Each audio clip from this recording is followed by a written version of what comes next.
കഴിഞ്ഞ ദിവസം ഞാനൊരു വീഡിയോ ചെയ്തിരുന്നു. കേരളത്തിലെ സെൽഫ് ഫിനാൻസ് മെഡിക്കൽ ഫീസിനെ കുറിച്ചായിരുന്നു. ആ വീഡിയോ കഴിഞ്ഞതിന് ശേഷം അതിൻ്റെ താഴെ ഒരുപാട് പേർ കമൻറ്റ് ചെയ്തു. ഇതിനെതിരെ ഒരു പ്രക്ഷോഭം ആരംഭിക്കുന്നതിനെ കുറിച്ച് ആലോചിക്കുന്ന പാരൻസ് കമ്മ്യൂണിക്കേറ്റ് ചെയ്തു. സന്തോഷം, നല്ലത്. പക്ഷെ ആ വീഡിയോൻ്റെ താഴെ ചില നിഷ്കുകൾ വന്ന് എന്ത് ചെയ്തിട്ടുണ്ട്, കമൻറ്റ് ചെയ്തിട്ടുണ്ട്. എനിക്ക് വിവരമില്ല, ഞാൻ പഠിച്ചിട്ടില്ല, ദെൻ നോക്ക് ഫീസ് കേരളത്തിന് ഉള്ളിൽ കേരളത്തിലാണ് ഏറ്റവും കുറവ് ഫീസ്, ദെൻ കേരളത്തിന് പുറത്തൊക്കെ ഭയങ്കര ഫീസാണ് എന്ന് പറഞ്ഞ് എനിക്കറിയാൻ വയ്യാണ്ടിട്ട് ചോദിക്കാം, നിങ്ങൾ ആർക്ക് വേണ്ടിയായി നിൽക്കുന്നത്? നിങ്ങൾ ആരോടെ ഈ പറയുന്നത്? നോക്ക്, കേരളത്തിലെ വിദ്യാർത്ഥികൾ ഇവിടെ പഠിച്ച് ഇവിടെ ജനിച്ച് ഇവിടെ ഡൊമിസൈലുള്ള ഇവിടെ നേറ്റിവിറ്റി ഉള്ള വിദ്യാർത്ഥികൾക്ക് ഇവിടുത്തെ മെഡിക്കൽ കോളേജുകളിൽ സ്വാശ്രയ മെഡിക്കൽ കോളേജുകൾ രൂപീകരിക്കുമ്പോൾ ഉണ്ടായിരുന്ന, അല്ലെങ്കിൽ എഞ്ചിനീയറിംഗ് കോളേജുകൾ ഉണ്ടാകുമ്പോൾ ഉണ്ടായിരുന്ന സ്വാശ്രയ നയം എന്തായിരുന്നു? 50-50 മെറിറ്റിലേക്കും 50 പ്രൈവറ്റ് കോളേജുകൾക്ക് മാനേജ്മെൻറ്റ് കോട്ടയിലേക്കും കൊടുക്കാം എന്നുള്ളതായിരുന്നല്ലോ. അതിൽ NRI വേറെ വരുന്നുണ്ട്, അതൊക്കെ വേറെ തന്നെ ചർച്ച ചെയ്യേണ്ടതാണ്. ഈ നയം സ്വീകരിക്കുമ്പോൾ മെറിറ്റ് സീറ്റായിട്ടാണ് 50% എണ്ണിയത് അന്നത്തെ നയ. ആ നയം പിന്നീട് ആരാ മാറ്റിയത് പിന്നീട് വന്ന സർക്കാരുകളുടെ നിലപാടുകൾ കൊണ്ട് പറ്റിയതാണ്.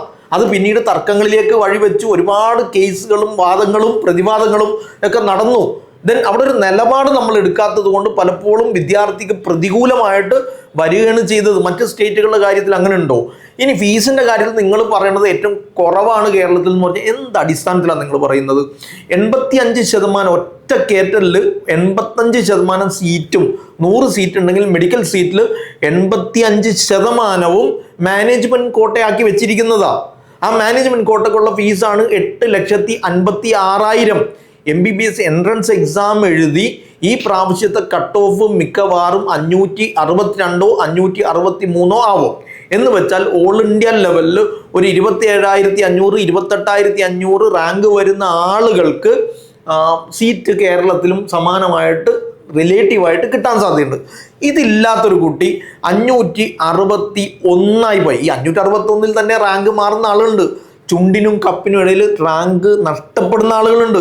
കേരളത്തിൽ ജനറൽ മെറിറ്റ് കാൻഡിഡേറ്റ്സിന് 904 ലാസ്റ്റ് അലോട്ട്മെൻറ്റിൽ വന്നത്. ഈ 904 905 പോയാൽ ഇതിന് അടുത്ത റാങ്കിൽ വ്യത്യാസം ഉണ്ടാവും. ഇനി ഇത് കയറിയിട്ട് ഇത് പഠിച്ചില്ല എന്ന് പറഞ്ഞാൽ എൻ്റെ മേത്തേക്ക് കയറാൻ വരരുത്. ഞാൻ പറഞ്ഞൊരു ഉദാഹരണം, കഴിഞ്ഞ കൊല്ലത്ത് സ്റ്റേറ്റ് മെറിറ്റ് കോട്ടക്കാർക്ക് ലാസ്റ്റ് കിട്ടിയ ഗവൺമെൻറ് അലോട്ട്മെൻറ്റ് തേർഡ് അലോട്ട്മെൻറ്റിൽ എത്രയായിരുന്നു? 904. ഈ 904 905 ആയവൻ്റെ 906 ആയവൻ്റെ അവസ്ഥ ഒന്ന് ആലോചിച്ച് നോക്കിയേ. അവന് തൊട്ട് അടുത്താണ് എന്ത് ചെയ്തത്? നഷ്ടപ്പെട്ടു പോയത്. പിന്നെ നഷ്ടപ്പെട്ടു പോയാൽ അടുത്ത കോളേജിലേക്ക് മാനേജ്മെൻറ്റ് കോട്ട സെൽഫ് ഫിനാൻസ് കോളേജിലേക്കാണ് പോകുന്നത്. സെൽഫ് ഫിനാൻസ് കോളേജിലെ ഫീസ് എത്രയാ? 8.56 അല്ലേ? ഇത് എത്ര സീറ്റുകൾക്ക്? 85% സീറ്റുകൾ.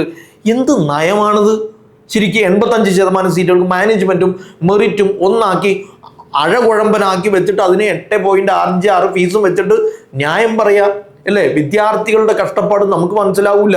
കാരണം 4 കൊല്ലം 5 കൊല്ലം കഷ്ടപ്പെട്ട് ഈ ലക്ഷ്യത്തിന് വേണ്ടി അവൻ ആഗ്രഹിക്കുന്നത് എന്താ? ഈ ഒരു ദുരിത ഫീസ് കാരണം, ഭയങ്കര അരാജകത്വ ഫീസ് കാരണം കുട്ടി കഷ്ടപ്പെട്ടിട്ട് വീണ്ടും എന്ത് ചെയ്യണ്? രണ്ടാമത് എഴുതി, മൂന്നാമത് എഴുതി ഈ MBBS ഗവൺമെൻറ് കിട്ടാൻ വേണ്ടി കഷ്ടപ്പെടുക. അത് കഷ്ടപ്പെട്ട് മൂന്നാമത്തെ കൊല്ലം കിട്ടാണ്ടാവുമ്പോൾ എങ്ങനെയെങ്കിലും കുടുക്കേം വിറ്റിട്ടാണ് എന്ത് ചെയ്യുന്നത്?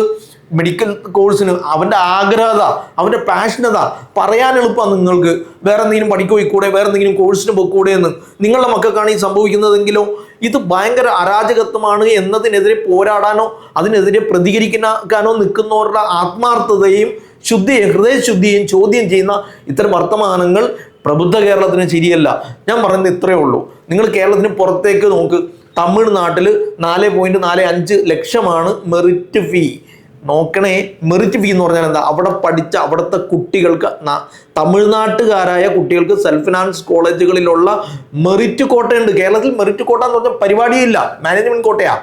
ദെൻ അവിടുത്തെ മെറിറ്റ് കോട്ടയിൽ 4.45 ലക്ഷം. തെലങ്കാനയിൽ വരുന്നത് 1,20,000. നിങ്ങൾ നോക്കണം, ആലോചിക്കണതൊക്കെ. കർണാടകയിൽ 1,45,000 1,50,000. ദെൻ ആന്ധ്രയിൽ വരുന്നതോ 60,000. ഇതാണ് അവിടെ പഠിച്ച അവിടുത്തെ നേറ്റിവിറ്റി ഉള്ള ആളുകൾക്കുള്ള കുട്ടികൾക്കുള്ള മെറിറ്റ് ഫീ. അതാണ്. ആ മെറിറ്റ് ഫീ പോലെ അല്ല കേരളത്തിൽ മെറിറ്റ് ഫീ കൂടുതലാണ്. മാനേജ്മെൻറ്റ് കോട്ട സീറ്റാണ് നിങ്ങൾ ഈ പറയുന്നത്. എന്ത്? കേരളത്തിൽ മാനേജ്മെൻറ്റ് കോട്ട മെറിറ്റ് അങ്ങനെ ഒരു പക്ഷഭേദവും ഇല്ല. എല്ലാം ഒന്ന് തന്നെ ഒന്നിച്ചാക്കി അങ്ങ് വെച്ചിരിക്കുകയാണ്. 85% സീറ്റ് മാനേജ്മെന്റ് കോട്ട ഫീസ് അല്ലേ? കേരളത്തിന് പുറത്ത് മെറിറ്റ് ഉണ്ട്, മാനേജ്മെന്റ് ഉണ്ട്. മാനേജ്മെന്റ് കോട്ട ഫീസ് കൂടുതലാണ്. കർണാടകയിൽ കഴിഞ്ഞ വർഷം 12 ലക്ഷം, തമിഴ്നാട്ടിൽ ഈ വർഷം 15 ലക്ഷം ആവും. ആന്ധ്ര തെലങ്കാനയിൽ ഏകദേശം 13.5 15 ലക്ഷം. ശരിയാണ്, അത് കൂടുതലാണ് ഇവിടത്തേനേക്കാൾ. പക്ഷെ അത് അവിടുത്തെ മാനേജ്മെന്റ് കോട്ടയാണ്. അവിടെ മെറിറ്റ് കോട്ട വേറെയുണ്ട്. ആ മെറിറ്റ് കോട്ട പോലെ കേരളത്തിൽ നടപ്പാക്കണം എന്നേ നമ്മൾ എന്ത് ചെയ്യുന്നുള്ളൂ, പറയുന്നുള്ളൂ. നമുക്ക് മുമ്പൊരു കാറ്റഗറി ഉണ്ടായിരുന്നല്ലോ. ആ കാറ്റഗറി എന്താ? 4 കാറ്റഗറിയാണ് ഉണ്ടായിരുന്നത്. ഒന്ന് BPL കാറ്റഗറി, രണ്ടാമത്തത് വരുന്നത് മെറിറ്റ് കാറ്റഗറി. നോക്ക്, BPL കാറ്റഗറിയിൽ 25,000 രൂപയെ ഫീ ഉണ്ടായിരുന്നുള്ളൂ. 25,000 BPL പ്രൂവ് ചെയ്താൽ മതി. ദെൻ രണ്ടാമത്തെ 30% സീറ്റ് മെറിറ്റ് കോട്ടയാണ്. അത് 1.5 ലക്ഷം മുതൽ 2.5 ലക്ഷം വരെയൊക്കെ ആയിരുന്നു ഇങ്ങനെ മാറി മാറി വന്നത്. നമുക്ക് അത് കിട്ടിയാൽ മതി. അത് വേണ്ട, 2 ലക്ഷം ഫീസായാലും കുഴപ്പമില്ലാന്നേ, എങ്ങനെയെങ്കിലും ഒപ്പിച്ചു കൊടുക്കാം. 8.56. അതിന് പുറമെ കയ്യാൽ പുറത്ത് തേങ്ങ വീണാൽ, അപ്പുറത്തൊരുത്തം മറിഞ്ഞു വീണാൽ, പനി പിടിച്ചാലൊക്കെ ഫൈൻ അടിക്കുന്ന കോളേജുകൾ കൊട്ടക്കണക്കിന് പൈസയാണ് എന്ത് ചെയ്യുന്നത്, വിദ്യാർത്ഥികളിൽ നിന്ന് വാങ്ങിക്കൂട്ടുന്നത്. ഒരു നിശ്ചയവും ഇല്ലാണ്ടാണ് എന്ത് ചെയ്യുന്നത്. ആരാ ഇതിന് മൂക്കുകയറിടാന്നുള്ളതാ? അത് നടക്കണില്ല. ഇത് അരാജകത്താ. അത് പറയുന്നതിനെതിരെ നിങ്ങൾ ദുരാരോപണങ്ങൾ നടത്താന്ന് പറഞ്ഞാൽ എന്തൊരു സുഖമില്ലാത്ത പരിപാടിയാണ് അത്. നമ്മൾ പറഞ്ഞ ഇത്രേ ഉള്ളൂ. ഇനി അതിൻ്റെ ഇടയിൽ ഈ ഫീസ് ഒറ്റയടിക്ക് കൂട്ടി 85% ആക്കിയിട്ട് നേരെ എന്ത് ചെയ്തു, ഒരു BPL നൂലുമ കെട്ടി ഇറക്കി. പരിഹസിക്കുന്ന പരിപാടിയാണ് ചെയ്തത്. എന്നിട്ട് BPLകാരൻ പ്രൂവ് ചെയ്യണം എന്ത്, കുടുംബമില്ല, ഓലപ്പരയാണ്, ദാരിദ്ര്യം മുഴുവൻ സ്വയം പ്രഖ്യാപിച്ച് വിളിച്ചു പറഞ്ഞാൽ മാത്രമേ ഔദാര്യത്തിന് എന്ത് ചെയ്യുള്ളൂ, ഫീസ് ഉള്ളൂ. എന്നിട്ട് പറഞ്ഞെന്താ, BPL ഗവൺമെന്റ് SCക്കും ഇതിനൊക്കെ കൊടുക്കുന്നില്ല. അയ്യോ, ഗവൺമെന്റിന്റെ ബാധ്യതയല്ലേ, അത് ചെയ്യുന്നില്ലേ? എൻ്റെ പൊന്നു സുഹൃത്തെ, വിദ്യാഭ്യാസം എന്ന് പറയുന്നത് എന്താണ്, ഗവൺമെന്റിന്റെ കൂടി ബാധ്യതയാണ്. അത് സ്വാശ്രയ നിയമം കൊണ്ട് നിയമം നടപ്പാക്കിയിട്ട് അതിനൊരു നിയമം ഉണ്ടാക്കിയപ്പോൾ ഒരു 50-50 എന്ന് പറഞ്ഞൊരു നിയമം കൊണ്ടുവന്നിരുന്നു. ആ നിയമം അനുസരിച്ച് സർക്കാരിലേക്ക് 50% സീറ്റ് കൊടുക്കൽ കോളേജുകളുടെ ബാധ്യതയാണ്. അത് നടപ്പാക്കൽ ഗവൺമെന്റിന്റെ ബാധ്യതയാണ്. റെപ്രസെന്റ് ചെയ്യുന്ന നമ്മൾ ടാക്സ് കൊടുത്ത്, നമ്മൾ പൈസ കൊടുത്തിട്ടാണ് ഈ കാറിലും ഇതിലൊക്കെ കയറി ബോർഡും വെച്ച് മന്ത്രിമാരും ജനപ്രതിനിധികളും പോകുന്നത്. നമ്മൾ കൊടുക്കുന്ന പൈസയാ. അവർ കഷ്ടപ്പെട്ട് കൂലിപ്പണി എടുത്തുണ്ടാക്കുന്നതല്ലോ, നമ്മളെ പൈസ അല്ലേ. അതുകൊണ്ട് നമുക്ക് അതിനുള്ള അവകാശമുണ്ട്. ആ അവകാശത്തെക്കുറിച്ച് മാത്രമേ നമ്മൾ പറഞ്ഞിട്ടുള്ളൂ. അത് നടപ്പാക്കുക തന്നെ വേണം, അത് ചെയ്യുക തന്നെ വേണം. അതിന് ഏറ്റവും വരെയും പാരൻസും മക്കളും എന്ത് ചെയ്യണം, ഇറങ്ങണം. അത് ഇറങ്ങിയില്ലെങ്കിൽ വരും തലമുറക്ക്, ഈ തലമുറയുടെ പ്രശ്നമല്ല ഞാൻ പറഞ്ഞത്, വരും തലമുറക്ക് ഇത് തന്നെയായിരിക്കും പ്രശ്നം. ഫീസ് ഓരോ വർഷവും 5% 10% വെച്ച് കൂട്ടി ഇത് എങ്ങോട്ടാ പോകുന്നതെന്ന് പറയാൻ പറ്റില്ല. BPLന്റെ ഇറക്കിയല്ലോ, എന്നിട്ട് എന്താ സംഭവിച്ചത്? ഈ ഔദാര്യമാണ് നമ്മൾ തെളിയിക്കണം. എങ്ങനെയാണ്? ഓലക്കൂട്ടിലുള്ള ആള്, കൂലിപ്പണിക്കാർ, മാരക രോഗമുള്ള ആളുകൾ, അവർ രോഗികളാണ്, കൂലിപ്പണിക്കാരാണ്, സ്വന്തമായിട്ട് വീടില്ലാത്ത ആളുകളാന്ന് പറഞ്ഞൊരു BPL സ്കോളർഷിപ്പ് മാനദണ്ഡം വെച്ച് മാർക്കിട്ട് കൊടുത്തേക്ക. 10, 20, 25, 30 മാർക്ക് ഇട്ടിട്ട് അതിൽ നിന്ന് എന്ത് ചെയ്യുക, സെലക്ട് ചെയ്യുക. എന്നിട്ട് അവർ ഈ ഔദാര്യം പോലെ ഇങ്ങനെ എന്ത് ചെയ്യുക, ആദ്യം ഫീസ് അടക്കുക, എന്നിട്ട് പിന്നെ കൊണ്ടുപോയിട്ട് തിരിച്ചു തരാം. ആ ഫീസ് പോലും ഒരു സുപ്രഭാതത്തിൽ എന്ത് ചെയ്തു, ഇവരെടുത്തു കളഞ്ഞ. ഒരു മനുഷ്യനറിഞ്ഞില്ല. BPL സ്കോളർഷിപ്പ് കിട്ടും എന്ന പ്രതീക്ഷയിൽ മാത്രം സെൽഫ് ഫിനാൻസ് കോളേജുകളിൽ ജോയിൻ ചെയ്ത വിദ്യാർത്ഥികളുണ്ട്. എനിക്കറിയാവുന്ന ഒരു 3 കുട്ടികളുണ്ട്. ആ 3 കുട്ടികൾ, ഒന്ന് കൊച്ചിക്കാരത്തി, ഒന്നൊരു കക്കോടിക്കാരൻ പയ്യൻ. അവർ ചേർന്ന് കഴിഞ്ഞപ്പോഴാണ് ഈ BPL എടുത്തു കളഞ്ഞത്. ഒരു സുപ്രഭാതത്തിൽ ഒന്നും പറയാണ്ട് അഡ്മിഷൻ പ്രോസസ്സ് അന്നാരും ഇതിനെതിരെ പ്രതികരിച്ചു പോലുമില്ല. എന്നിട്ട് BPL സ്കോളർഷിപ്പ് എടുത്ത് അങ്ങ് കളഞ്ഞു. BPL സ്കോളർഷിപ്പ് എടുത്ത് കളഞ്ഞതോടുകൂടി ഈ കുട്ടികൾ വഴിയാതായി. കോളേജിന്റെ പീഡനം, പൈസ കൊടുക്കാൻ പറ്റാത്തതിന്റെ പ്രശ്നം, പഠനം നിർത്തിപ്പോകേണ്ടി വരും എന്നുള്ള പ്രശ്നം. ഒരുത്തനുണ്ടല്ലോ, മലമുകളിൽ ഒരു കുന്നിന്റെ മുകളിൽ കരണ്ട് പോലും ഇല്ലാത്ത ഓലപ്പരയിൽ താമസിക്കുന്ന ഒരു പയ്യനുണ്ട്. അവന്റെ ഫാദറിന് മാനസിക പ്രശ്നം, വീട്ടിൽ ദാരിദ്ര്യം. നോക്ക്, വീടിന് തുണയില്ല, ആരുമില്ല, ആരും സംരക്ഷിക്കാനില്ല. ഈ BPL മാത്രം കണ്ടിട്ടാണ് കിട്ടും എന്നുള്ള ഉറച്ച വിശ്വാസം കൊണ്ട് അപേക്ഷിച്ചതാ. ഒരു സുപ്രഭാതത്തിൽ അവൻ അതങ്ങ് നഷ്ടപ്പെട്ടു. എന്താ സംഭവിച്ചത്? നാട്ടുകാരോടും വീട്ടുകാരോടും തെണ്ടിയും കുത്തുപാളയെടുത്തും ഫീസ് അടച്ചു കുറേ നാളത്തേക്ക്. പിന്നെ അത് കൊണ്ടുവന്നു. ഭാഗ്യം ആ ചെറുക്കൻ രക്ഷപ്പെട്ട് പൈസ ഒന്നിച്ച് കിട്ടി, അത് വേറെ കാര്യം. പക്ഷേ അവൻ അനുഭവിച്ച മാനസിക സംഘടനകൾ നിങ്ങളൊന്ന് ആലോചിച്ച് നോക്ക്.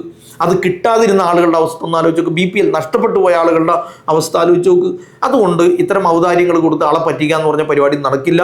അതുകൊണ്ട് മെറിറ്റിന് ഒരു സ്ഥിരമായ നിയമവും സിസ്റ്റവും ഉണ്ടായിരിക്കണം. BPL ഇനി പുനഃസ്ഥാപിച്ചുകൊണ്ട് വീണ്ടും വന്നിട്ടുണ്ട്, സന്തോഷം. പക്ഷേ അങ്ങനെ ഒരു ഔദാര്യം കണക്ക്, ഒരു ഭിക്ഷ കണക്കിന് കൊടുക്കേണ്ടതല്ല ഇത്തരം ആനുകൂല്യങ്ങൾ എന്നതുകൊണ്ടും മെറിറ്റ് കോട്ട സീറ്റായിട്ട് തന്നെ പുനഃസ്ഥാപിക്കുകയും വേണം എന്ന വാദം മാത്രമേ നമുക്കുള്ളൂ. അതിനുവേണ്ടി പ്രക്ഷോഭം നടത്തന്നെ വേണം. നമുക്ക് ചെയ്യേണ്ടത് വിദ്യാർത്ഥികളുടെയും പാരൻസിൻ്റെയും ഒരു കൂട്ടായ്മ ഉണ്ടാക്കി നിയമപരമായിട്ട് ഇതിനെ നേരിടണം. അത് താല്പര്യമുള്ള ആളുകൾ കോണ്ടാക്ട് ചെയ്യുക. ഏതായാലും ഇത്രയും കേട്ടതിന് നന്ദി. നിഷ്കുകളോട് ഒരു കാര്യം കൂടി ആർക്ക് വേണ്ടിയാണ് നിങ്ങൾ വാദിക്കുന്നത് എന്നതുകൂടി ആലോചിക്കുക. കഞ്ഞി കുടിക്കാൻ വയ്യാതെ പരമദരിദ്രരായ മാനേജ്മെൻറ്റുകൾക്ക് വേണ്ടിയാണെങ്കിൽ ഈ പരിപാടി നിർത്തിക്കൊള്ളണം എന്ന് മാത്രം പറഞ്ഞുകൊണ്ട് നിർത്തുന്നു. Bye. Career guru, moulding your future.